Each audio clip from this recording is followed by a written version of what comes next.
mashallah, full house. Looks like it's a PD day today. So if we can have everyone kind of move up, fill in the spaces on my right, your left, so that we can accommodate everybody. I just have a couple of quick announcements first. Don't forget, we're still taking registration for Sunday school. So if you're interested, please register your children as soon as you can.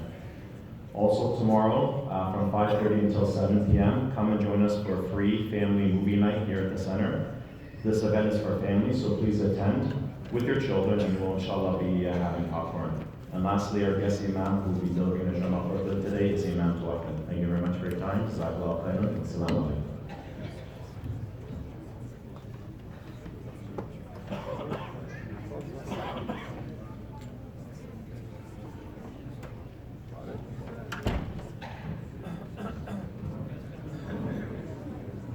السلام عليكم ورحمة الله وبركاته. الله أكبر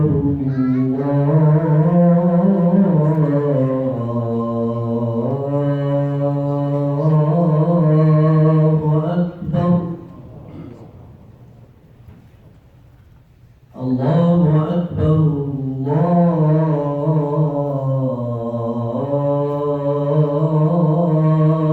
أكبر أشهد أن لا إله إلا الله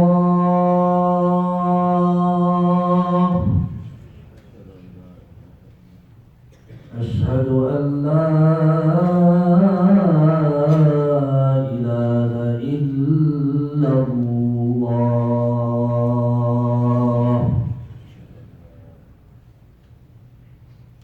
أشهد أن محمدا رسول الله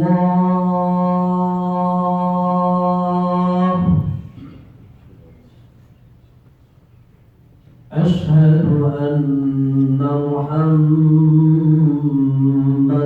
رسول الله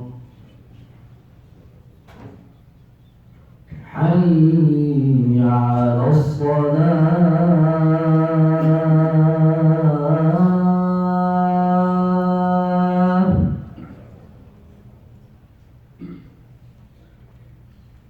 حي على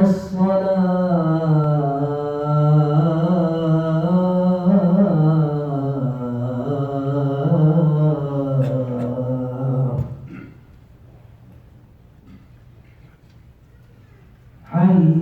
حي على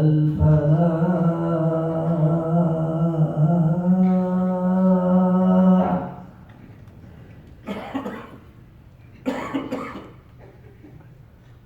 حي على الفلاح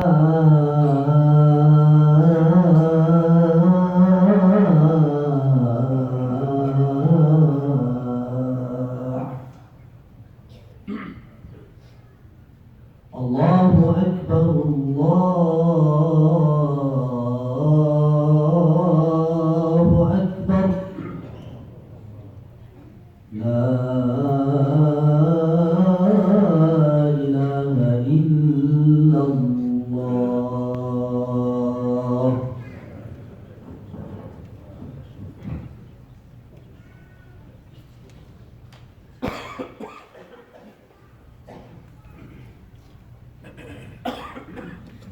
إن الحمد لله نحمده ونستعينه ونستهديه ونستغفره ونعوذ بالله من شرور أنفسنا ومن سيئات أعمالنا من يهده الله فلا مضل له ومن يضلل فلا هادي له وأشهد أن لا إله إلا الله وحده لا شريك له له الملك وله الحمد يحيي ويميت بيده الخير وهو على كل شيء قدير وأشهد أن سيدنا وحبيبنا وقائدنا ومعلمنا محمدا عبد الله ورسوله صلى الله تعالى عليه وعلى آله وأصحابه أجمعين ومن تبعهم بإحسان إلى يوم الدين. يا أيها الذين آمنوا اتقوا الله حق تقاته ولا تموتن إلا وأنتم مسلمون. يا أيها الناس اتقوا ربكم الذي خلقكم من نفس واحدة وخلق منها زوجها وبث منهما رجالا كثيرا ونساء واتقوا الله الذي تساءلون به والأرحام إن الله كان عليكم رقيبا أما بعد. All praise is due to Allah. We seek His guidance, His mercy, His assistance, His forgiveness. We seek refuge in Allah from the evil within ourselves and from the evil of our actions. Whomsoever Allah guides, there is no one to lead astray. And whomsoever Allah leaves to go astray, there is no one to guide him. I bear witness that there is no one worthy of worship except Allah. And I bear witness that Muhammad is His servant and His messenger. May the peace and blessings of Allah be upon him, upon his family, his companions, and all those who follow them until the last day. O you who believe, revere Allah as He should be revered, and do not die except in a state of Islam. Beloved brothers and sisters in Islam, although I have been speaking over the past several khutbahs on the issue of domestic violence, because of the presence of our children and our youth today, I want to speak of a topic that directly relates to them as well as to everyone else. And inshallah, I will continue the series on domestic violence next week, bi'idhnillahi ta'ala, when I will return to speak about the impacts of domestic violence on households. But for today, I want to focus on one of the defining phenomena of our times that is reshaping the world as we know it. This is a phenomena that has been around for only about the past 20 or 25 years or so. This phenomena is the worldwide accessibility to the internet. Due to this and the influence of accessibility to the internet, our world has become a global village. There are no longer a lot of restrictions when it comes to borders or visas or whatnot. On the internet, these types of restrictions don't exist in terms of being able to connect with others. If we want to look at some of the numbers here, as of the beginning of this year, 2019, the world population, 7.67 billion people in the world. Of those 7.6 billion people, 5.1 billion were unique mobile users, meaning that 5.1 billion had their own mobile phone in terms of using it. 4.38 billion people were users of the internet. So we're talking about well over 2/3 of people in the world are using the internet. When we look at the time that people use the internet to spend on a daily basis, in this year, 2019, the average usage of the internet during the day worldwide, and this is based on a survey, is 6 hours and 42 minutes. 6 hours and 42 minutes a day in terms of internet usage. That's more than 1/4 of our time. That's more than 1/4 of our time if we look at the 24-hour day that we live. That's worldwide. Here in Canada, it's a little bit less, 5 hours and 51 minutes. That's the average, which is still basically 1/4 of our day. And you can imagine how quickly this adds up. If we're looking at the average lifespan of an individual, you can imagine if they live for 60 years, between 12, 13, 14 years of that is spent on the internet. And that's something for us to reflect upon in terms of what it is that we're doing with our time. Now, one of the most popular uses of the internet, which is what I want to focus on today, one of the most popular uses or platforms that exist that has shaped our world immensely on a number of different fronts is social media. When it comes to all of the many forms of social media, so whether we're talking about blogs or forums or business networks or photo sharing platforms, social gaming, microblog, all of these different aspects of social media, But last but not least, social networks. And if we look at social networks and these aspects of social media, just 2.5 years ago, there were 2.34 billion users of social media. Just 2.5 years ago. Today, as of January 2019, that number is 3.5 billion people in the world. This is only for social media, that are social media users. 3.5 billion were active social media users. And of those, 3.26 billion were social media users on their mobiles. So on mobile devices, 3.25 billion people. Today, if Facebook was a country, it would be the most populated country in the world. Just Facebook. The number of users in terms of Facebook as of January of this year, 2.27 billion people using Facebook. To compare, the population of China today is 1.4 billion people. That's the most populous country in the world, 1.4 billion. Facebook users, 2.27 billion users. These are phenomenal numbers. That's an increase of over 700 million over the past 3 years. So if you look at the number 3 years ago and now, it's an increase of 700 million users. So this is something that is expanding more and more so. 10 years ago, it was like 10 times less that number. If we're looking at other social media platforms, YouTube, 1.9 billion users. WhatsApp, 1.5 billion users. Facebook Messenger, 1.3 billion. If we're looking at Instagram, 1 billion users. If we're looking at Twitter and Snapchat, around 300 million. That's worldwide. Here in Canada, we spend an average of 1 hour and 47 minutes on social media. Just on social media, close to 2 hours. Worldwide, that number is, the average is a bit higher. It's about 2 hours and 16 minutes. Just on social media, right? Of that 6 hours and 42 minutes that people are using the internet, about a quarter of that, or a third of it, is social media. So now, of course, Muslims, we contribute to this. We constitute a significant number of such users. Even when we look at Muslim countries, right? That there are a number of Muslim countries whose internet use and social media use is actually higher, much higher than the world average. And so there are a number of statistics that exist out there. So after understanding the power and the influence that the internet and specifically social media has upon us, the influence is both good and bad. Because there are good things that you can use it for, and there are bad things that you can use it for. And it has an impact and an influence on our lives. And we have to be conscious and cognizant of that.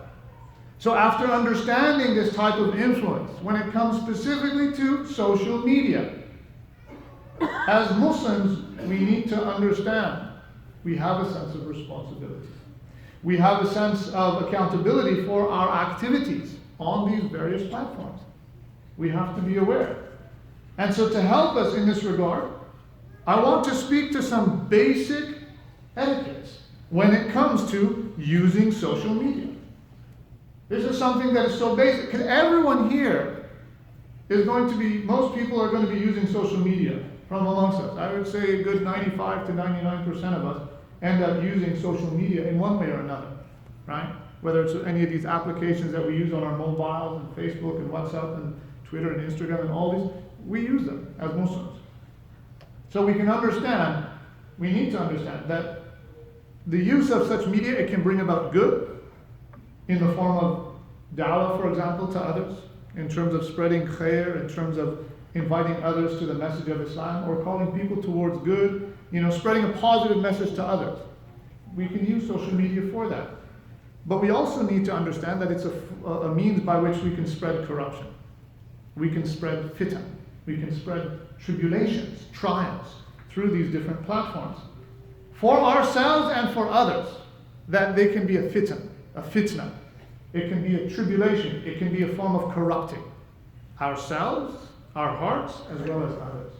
And so this is the first etiquette that we need to understand when it comes to social media, is that we have to know we are responsible. We will be asked about what we do. This is from Allah subhanahu wa ta'ala. When Allah subhanahu wa ta'ala tells us in the Quran, لا تقف ما ليس لك به علم إن السمع والبصر والفؤاد كل أولئك كان عنه مسؤولا. That, and pursue not that which you have no knowledge. And the beginning of this verse is telling. We can take a message from this. Pursue not that which you have no knowledge. Truly your hearing, your sight, and your heart, you will be called to account.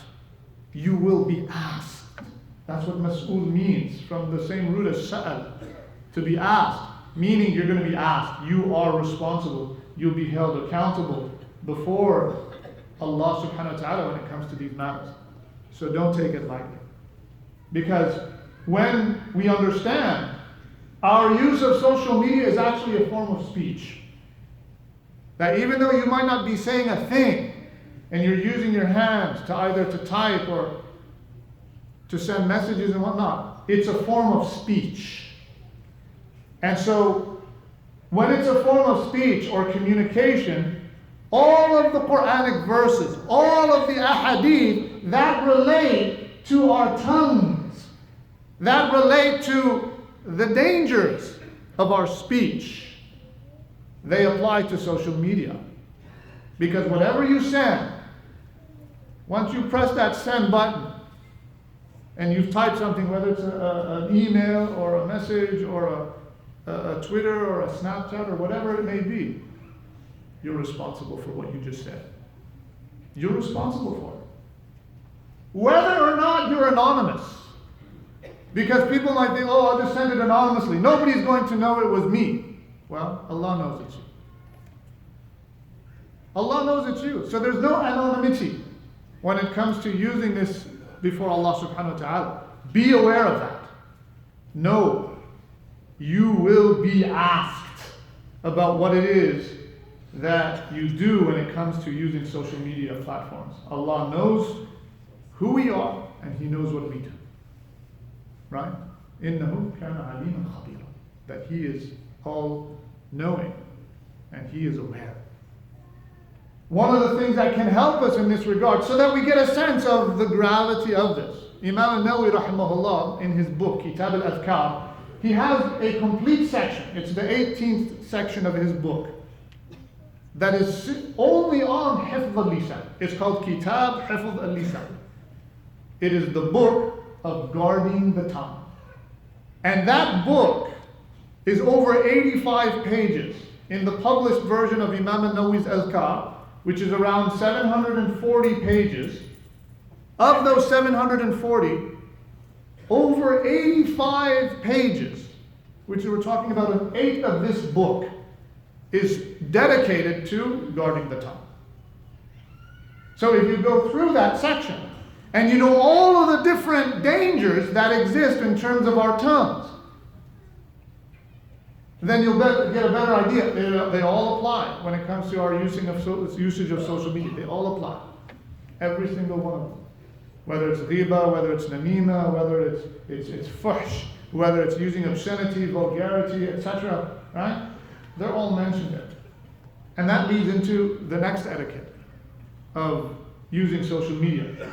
We have to have a sense of modesty, haya, whenever we're using social media. This is the penetrative character of Islam. In other words, the Prophet ﷺ, when he said that every faith, every tradition has a primary characteristic, the primary characteristic of Islam is haya, is having a sense of modesty. And this is something that should penetrate into everything that we do. How we dress, how we act, what we say, what we type. Haya should inculcate anything and everything that we do as believers. There's a hadith that is narrated in the Sahih collection of Imam al-Bukhari. عن أبو مسعود قال النبي صلى الله عليه وسلم إن مما أدرك الناس من كلام النبوة الأولى إذا لم تستحي فاصنع ما شئت. إذا لم تستحي فاصنع ما شئت. That Abu Mas'ud narrated, the Prophet ﷺ, he said, one of the sayings that the early prophets, which people have received from them, that it came from, this is a message that goes way back from the early prophets. What was this message? If you don't feel any shame, do whatever you want. If you have no sense of haya, if you don't have any sense of shame before others, you don't feel a sense of shyness, right? Because haya is also, it's a form of being, it's like a pious shyness. You're aware of the presence of Allah subhanahu wa ta'ala, so I'm going to watch what I'm going to do. I'm going to be careful with what I do. I have a sense of modesty and haya.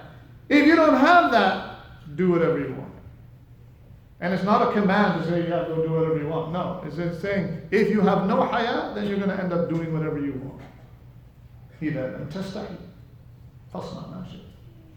If you have no sense of shame, do whatever you want. And so this is something that is a warning from the Prophet ﷺ. Don't do whatever you want, because that goes against having haya. If you can please make room, whatever spaces that you see, move over to the left, move forward. Barakallahu bikum, ifsahu yafsahillahu lakum. Try to find whatever spaces. We have a lot of people that are here today, and we have some of our brothers that are standing on the side. So this leads to the third etiquette in terms of using social media. The first one, know that you're responsible and accountable for whatever you do. The second, have a sense of haya. And the third, use appropriate language, which is related to having a sense of haya. We need to use appropriate language. Whatever you type, it's like as if you're saying it.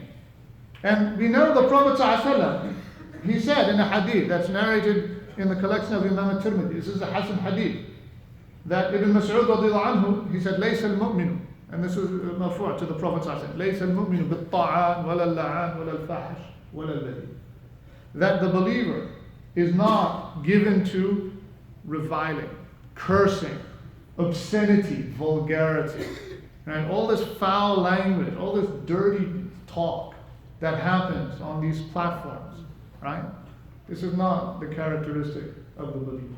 This is not the ways of the believer. We know in another hadith, also narrated in Imam al-Tirmidhi's collection, which is also Hasan, عن أنس رضي الله عنه, actually this is a sahih hadith, أن رسول الله صلى الله عليه وسلم قال ما كان الفحش في شيء قط إلا شانه وما كان الحياء في شيء قط إلا زانه. That obscenity, there is never any obscenity in a thing except that it brings it down, it debases it, it makes it ugly, shanahu, right? And then there is nothing in which there is haya, a sense of modesty in it, except that it raises it up, it adorns it, zana, it becomes an adornment, a zina, right? And so actions, words that have a sense of haya, they're beautiful. As opposed to words that are foul and filthy and swear words and these types of things and dirty language, it's ugly. This is ugly. And so we need to use appropriate language. Don't think that, even when you're using like abbreviations, right? People know what those abbreviations mean. And I don't have to give you explicit examples. But you just use like the first letter of these abbreviations and everyone knows what they mean. Even those, avoid them. Why?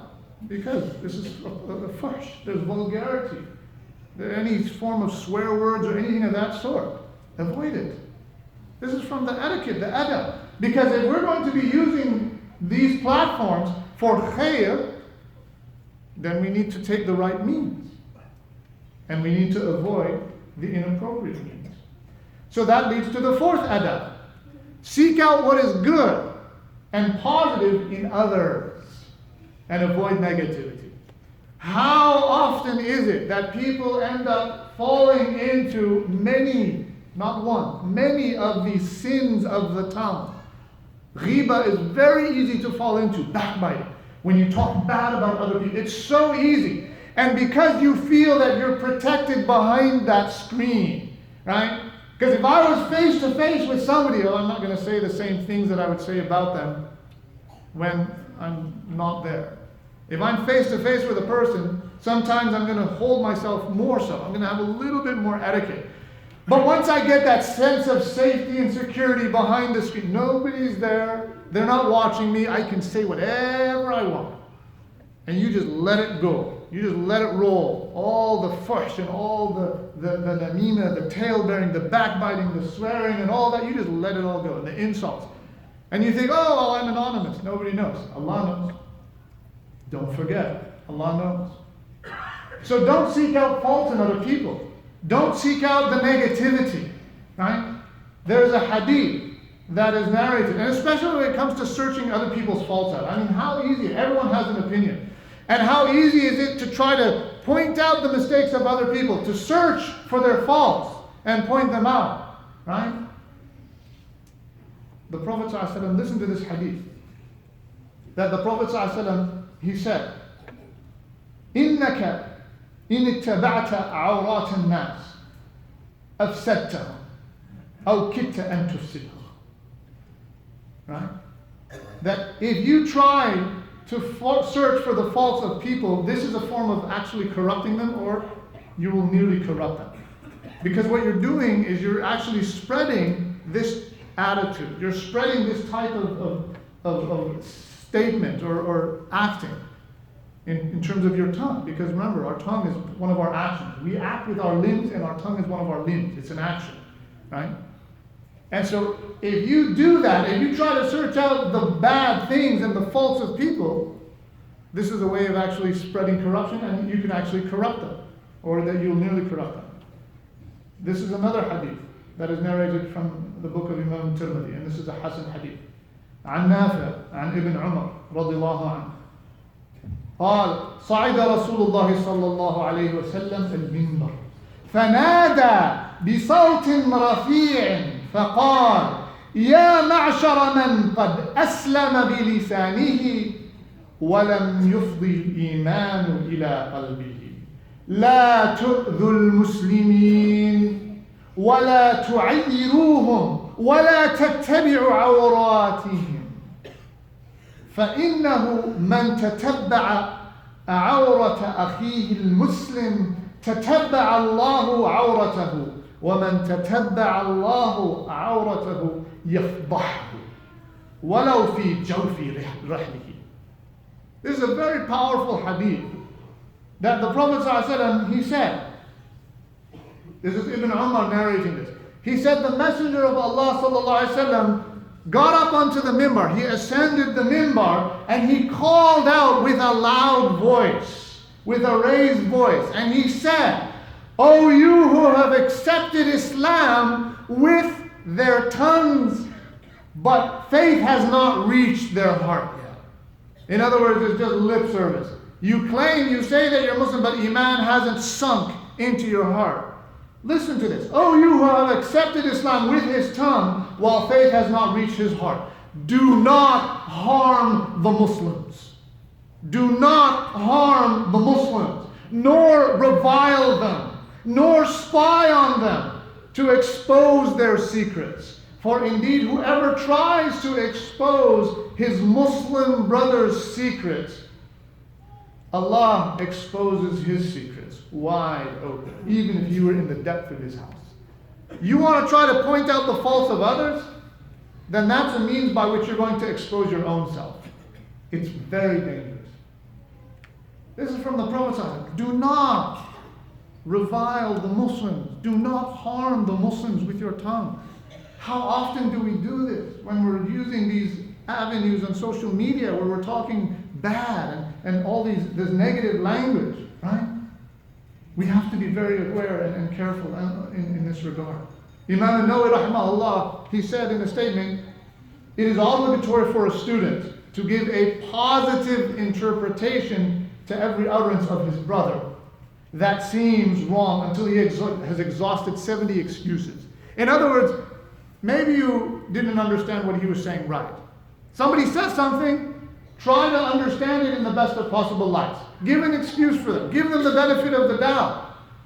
Don't right away just jump on. And how often is it that, everyone has their opinions. Someone says something, and especially, the scholars, right? And we don't have any problems, unfortunately, that we don't have knowledge, right?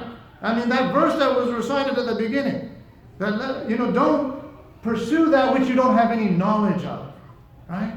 Don't pursue that which you don't have any knowledge of. And yet, we have the audacity to be able to go out and to say things against, people who have spent their entire lives studying Islam. You want to disagree with them? That's fine. Disagree with them. But don't be speaking things against them without you having understanding and knowledge. It's very dangerous. Wallahi, it's very dangerous. And so this is what we have to understand. And I will save the last etiquette for the second part of the khutbah. أقول قولي هذا وأستغفر الله العظيم لي ولكم لسائر المسلمين من كل ذنب فاستغفروه.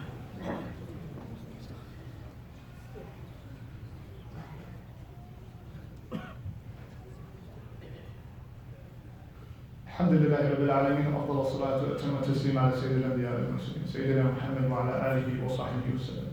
يا أيها الذين آمنوا اتقوا الله وقولوا قولا سديدا يصلح لكم أعمالكم ويغفر لكم ذنوبكم ومن يطع الله ورسوله فقد فاز فوزا عظيما. The last etiquette that I want to speak about is do not reveal your sins to others. How often is it that people end up doing things on social media and they're committing a sin, but by committing a sin on social media, then they also expose themselves to others. When people, they'll take pictures of themselves in ways that aren't appropriate, and then they end up spreading it. Or if they're looking at things that are not appropriate, and then they end up spreading it, you're revealing your own sins to others. And we know how dangerous this is. There is a hadith in Bukhari and Muslim, muttafaqun alayh, in which the Prophet ﷺ, he said, كل أمتي معافى إلا المجاهر أو إلا المجاهرين. That all of the people of my ummah are forgiven, they're pardoned. إلا المجاهرين. Who are the mujahirin? وإن من المجانة أن يعمل الرجل بالليل عملا ثم يصبح وقد ستره الله فيقول يا فلان عملت البارحة كذا وكذا وقد بات يستره ربه ويصبح يكشف ستر الله عنه.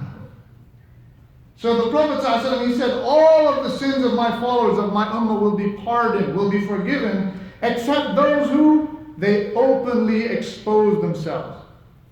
The mujahideen, that is from jahab, that you